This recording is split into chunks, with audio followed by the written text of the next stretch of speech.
Alors pourquoi écrire une constitution? L'intérêt de la constitution, son rôle en tout cas, le rôle d'une constitution, c'est de définir les règles du pouvoir dans une société organisée. Les règles du pouvoir, les répartitions des tâches, les rotations aussi des tâches et du pouvoir, les règles du contrôle du pouvoir et éventuellement les sanctions. C'est ça le rôle de la constitution. Or, on constate actuellement et depuis toujours que les constitutions n'ont jamais été décidées et écrites par les peuples, mais par les gens qui étaient déjà en possession du pouvoir. Donc forcément, ils ont écrit des constitutions qui leur vont très bien et qui nous vont pas forcément très bien à nous.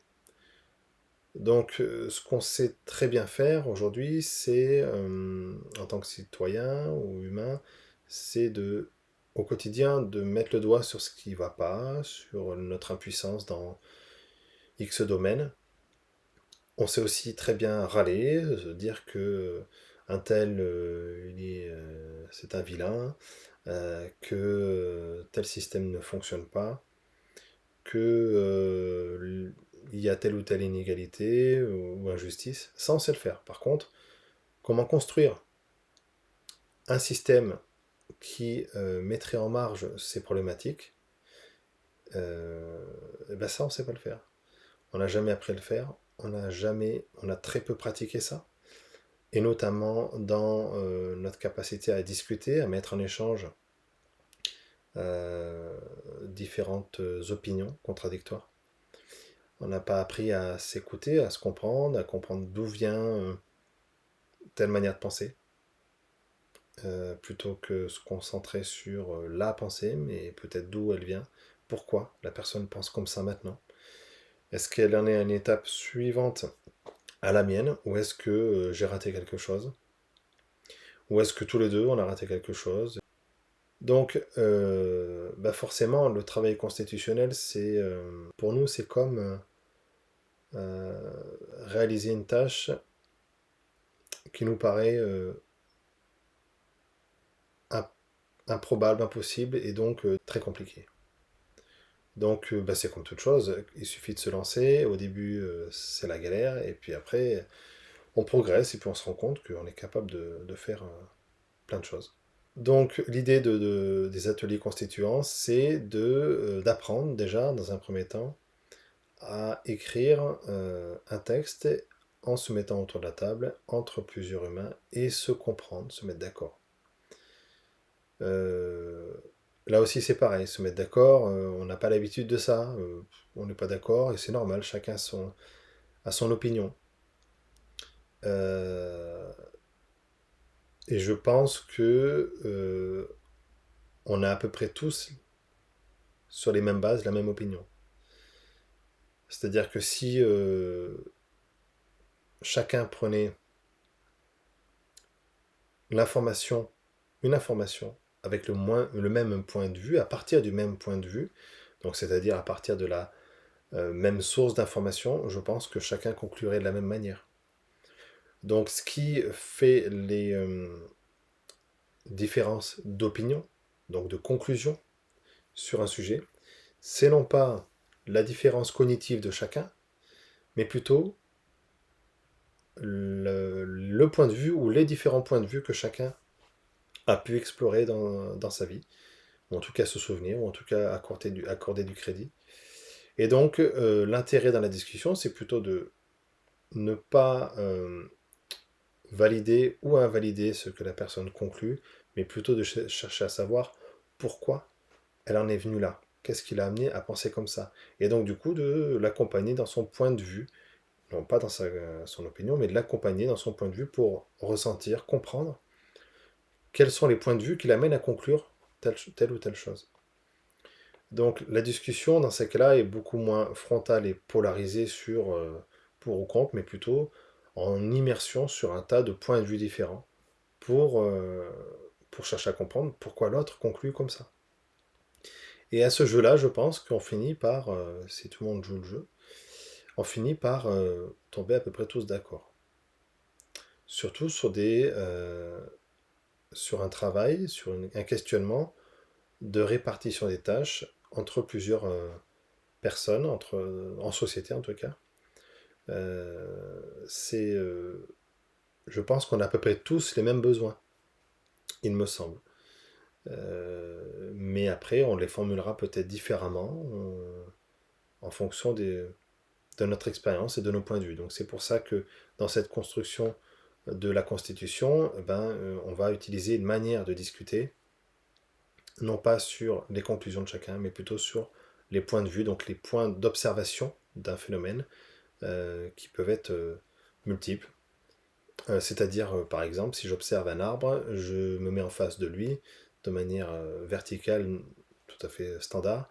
Je vais voir effectivement un arbre avec un tronc, peut-être un petit peu de racines qui dépassent de la terre. Je vais voir un feuillage en hauteur. Mais si je me positionne en hauteur, au-dessus de l'arbre, je vais voir juste une tache verte et je vais dire que c'est juste un buisson. Et si je me place sous la surface du sol, si c'était possible en tout cas, j'observerai peut-être plutôt un élément vivant avec des ramifications mais sans feuilles. Eh bien, chacun de son point d'observation différent va tirer des conclusions différentes. Et chacun pourrait ne pas s'entendre sur ces conclusions en disant ben non, moi j'ai vu des feuilles. Et moi j'ai vu un tronc. Ah oui, mais moi j'en ai pas vu. Donc c'est pas vrai ce que tu dis. Oui, mais après, ce qui est intéressant dans ces cas-là, c'est de s'intéresser où était son point de vue, de quel angle il a observé ça.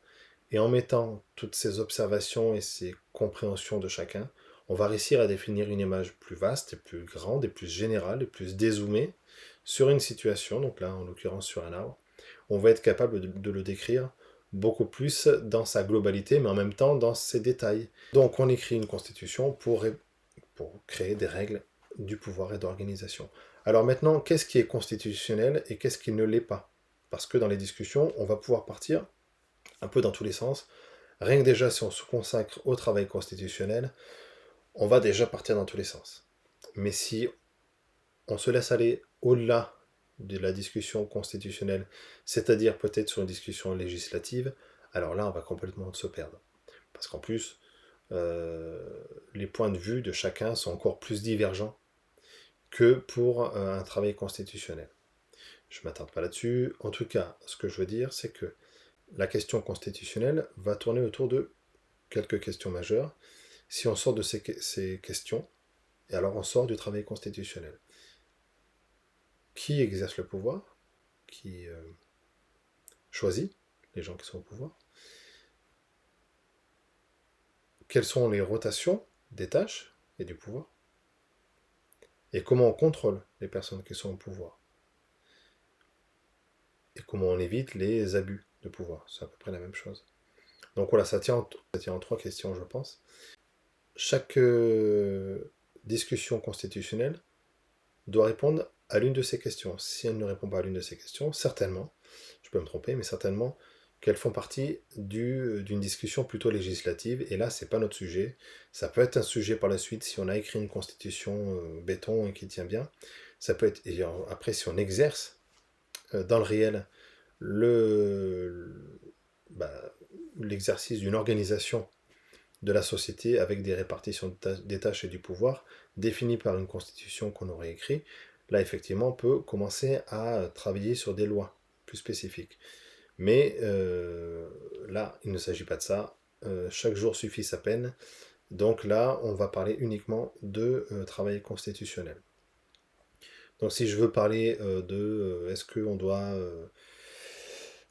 mettre une TVA sur les biens et les services à 20%, à 30% ou à 0%, ça, c'est pas constitutionnel. Puisque ça ne concerne pas ni la répartition des tâches du pouvoir, ni son contrôle, ni les rotations. Par contre, si la discussion se porte sur le port d'armes, par exemple, on pourrait dire, tiens, ben, ça n'a rien à voir avec la Constitution. Eh bien si, puisque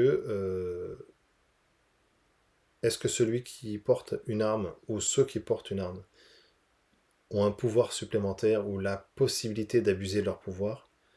Oui, c'est une possibilité d'oppression sur d'autres qui n'ont pas les armes.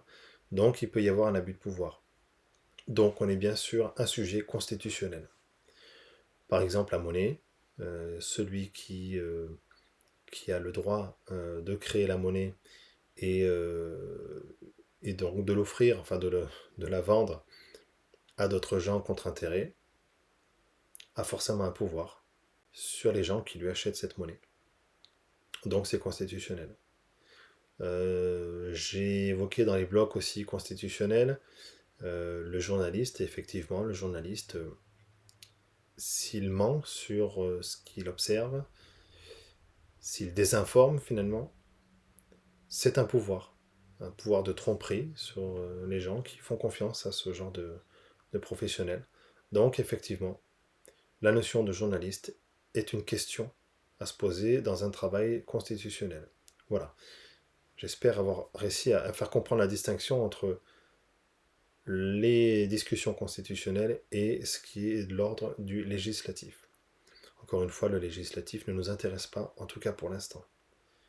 Là où le législatif va finalement faire éruption dans nos discussions, c'est non pas dans les ateliers constituants, mais dans les ateliers organisationnels d'Iségoria, où là, on va devoir définir les règles de qui fait quoi, comment, qui gère les vidéos, qui organise le planning, qui enregistre les vidéos sur la plateforme, qui contrôle X choses, qui propose des nouveautés.